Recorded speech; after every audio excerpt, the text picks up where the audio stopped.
So how exactly do you drive a steam engine, right? If you're anything like me, you've always wondered, just from a user standpoint, how this works. Is there just a throttle you move up and down to control the speed? Are there gears? Well, thanks to this game I've discovered recently called Derail Valley, I've been able to get a little bit of a glimpse into what that's like. This game is really incredible. It has about 8 different locomotives on offer, and it models the operation of a steam engine to a very high degree of accuracy without overdoing it. So in this video, we're going to look at some of the basic operating principles, how it actually works from a driver's standpoint, and we're going to go through the startup process for a locomotive and also going to take it for a little spin. Now, among the 8 locomotives on offer in this game, only 2 are steam engines. There's this one, and there's the larger model that we saw in the intro that's significantly more powerful, but also a bit more complex to operate. So I'm going to be demonstrating using this smaller model. So to start, just the basic principles of how a steam engine works. So you need a storage of fuel, in this case, coal. This is actually more of a shunting locomotive, meaning that it's primarily meant to go short distances and move trains around within a station. So it carries everything on board. The larger locomotive has like a trailer behind it, a tender to carry all the coal and water. This one carries it on board. The coal hopper is actually back here. And this black area here is actually a water tank. There's another one on the other side. You need to fill those up between runs. In most stations, including this one, there is you'll see that's a water filler. There's also coal stations, but this one's all filled up and ready to go.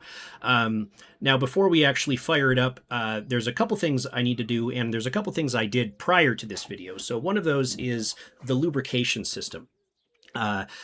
These need a lot of oil to keep everything moving. There's actually 3 on each side of these little oil cups that you need to fill with oil. The game gives you this oil can to do that with. There's also a like a centralized oil system, an automatic lubricator, and we need to prime that by running this around a few times as well. That's all been taken care of. We also need to turn on some of the auxiliary features. One is the compressor, and that's going to use a little bit of steam pressure to run an air compressor, which is used to run the brakes. And we also turn on our dynamo, which again uses a little bit of steam to run an electrical generator that lets us have lights, right? Headlights, taillights, and the cab lights. So let's go ahead and get this thing started. We're going to go through the startup process and then take it on a very short run. Now I've got 3 cars behind it, a pretty lightweight train, but it's enough to simulate how this all works. So now that we're in the cabin, we can start the process of getting this going. So obviously the 2 components that you need to make steam, you need a heat source and you need water. So for our heat source, we're going to run on coal, and we need to start by shoveling some coal from the hopper back here into the firebox. Now it uses a lot of coal to get started, but as it's running, you actually don't want to fill it up all the way. You want to leave room for air to run it efficiently. So the game gives us this lighter we can use to light our fire, and then we can close that up. And we can see our fire temp is already climbing quite rapidly, and our steam pressure needle is just starting to move there. So while that's running, I can talk about how the water system works. So as I mentioned, there's 2 large water tanks, one on each side of this locomotive, but the boiler doesn't draw from there, right? You need to open this valve periodically, the injector, that will actually run some water into the boiler where it can be used to produce steam. And the water level in the boiler is shown in this sight glass here. Looks like we're at about halfway. We're good for now. So you will periodically, while running this thing, need to open the injector to let more water in. Now, there's a caveat there. When you do that, that actually, the water comes in cold. So that's going to cool down the system and affect your steam production.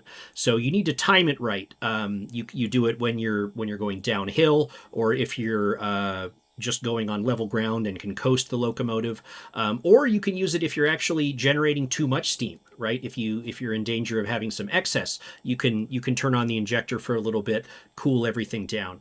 Now I need to shovel more coal in. This thing is not very efficient when it's warming up. We also can use the blower to help us get up to temperature quicker. What that does is that uses a little bit of steam pressure to create an additional draft into the system to improve your firing a little bit.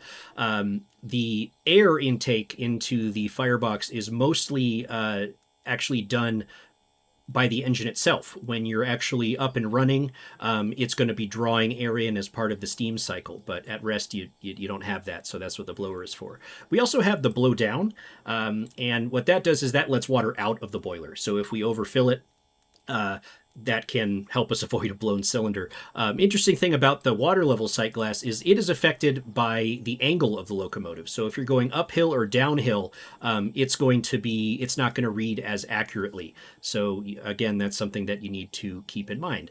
So the game tutorials recommend that you keep the steam pressure above 9 bars. So we're there, we're good. So I'm going to go ahead and top us up on coal.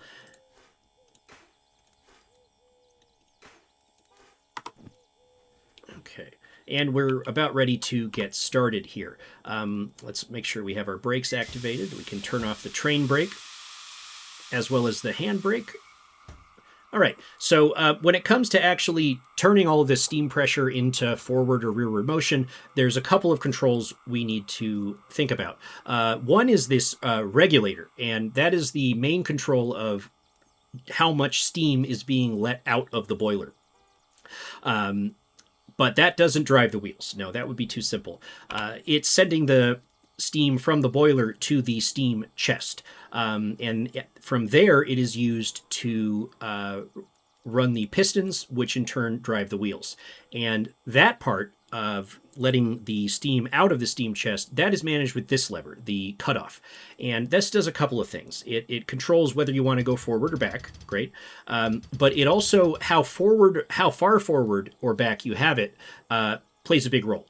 It's essentially like shifting gears. So if we push the cutoff all the way forward, that's going to be pushing the maximum amount of steam into the pistons with each chufe, right? Each stroke. And that's great for starting from a stop, or if you're going slowly up a hill. But as you go faster, the valves aren't open long enough to get all of that steam out. So if you try to run at speed with this all the way forward, you're going to be very inefficient. So once you get moving, you have to walk this back towards the center position to make sure that you're not pushing too much steam into the cylinders. One way you can operate this thing is just run the regulator open the whole time and control everything else with the cutoff. There's no single right way to do it. So as we get ready to get moving here, the one other thing we need to do here is I want to make sure the cylinder cocks are open. Now, since we've been running the boiler for a few minutes here without moving, some of that steam has been settling in the cylinders and cooling into water. Now, as you probably know, water does not compress very well. So if you're running a lot of steam into cylinders that have water in them, you're going to have a bad time. That can lead to a blown cylinder. The game will give you a warning in terms of the sound it makes. You'll hear water sloshing around. And actually, let me close the cylinder cock so we can hear that. But as part of starting the locomotive from a stop, you usually need to open the cylinder cocks to let some of that water out. Okay, so all of our brakes are off. We have our cutoff all the way forward. Let's make sure we have coal. And let's go ahead and open up this regulator here. So we'll open up about halfway, and we'll start to hear it here. There's the chufes. And you can hear the water sloshing around. So that means we need to open the cylinder cocks, vent some of that steam to take the water out with it. That's enough. And now that we're moving, we can walk the cutoff back. And you'll see that we're accelerating here. We can look from the outside, see how we're doing here. Everything's good. Might as well blow the whistle while we're at it. Okay, and we are accelerating nicely here.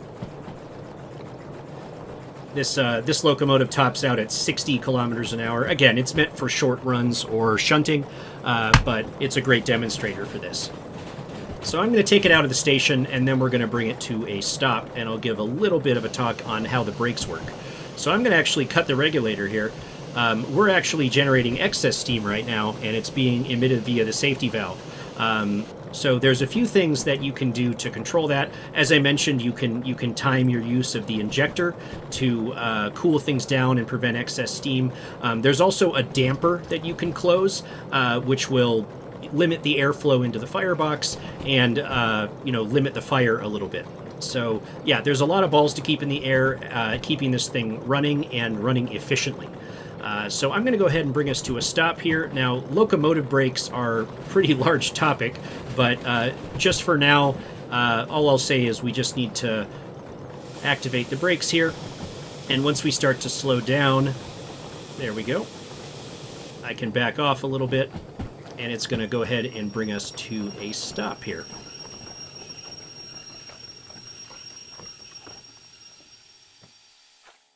All right, now since we're stationary, I can engage the handbrake and then release the train brake.